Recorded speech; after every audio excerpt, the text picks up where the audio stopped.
Баршаңызға сәлем. Бүгін осындай өте дәмді, оп-оңай жасалатын салат дайындаймыз. Видеоның соңына дейін қарап бірге болыңыз. Ол үшін бізге тауықтың еті қажет болады. Оны алдын ала жуып тазалап алдым да осылай екіге бөліп жіңішкелеп турап алдым.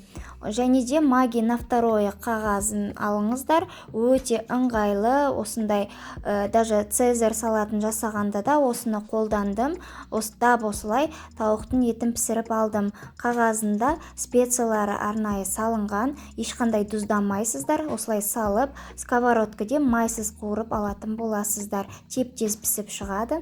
Содан кейін қиярымызды да соломкалап турап аламыз. Сіздер қалауыңызша турасаңыздар болады. Және де мен морковча салатын қосқандықтан мен бұл жерде тұз, бұрыш, чеснокты қоспадым салатқа.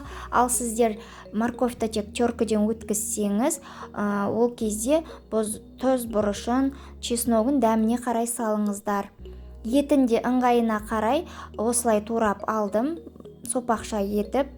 Барлығын қаймақ немесе майонез қосып араластырамыз. 3-ақ құрамынан тұрады.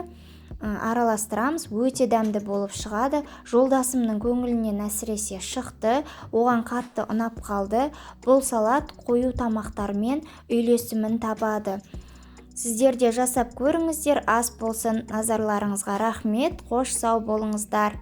Айтпақшы достар, менің рецепттерім ұнап жатса лайк басып, каналыма тіркеліп, қоңыраушаны басып тұрыңыздар. Келесі рецепттерімді жіберіп алмаңыздар. Қолдауларыңызға көп рахмет.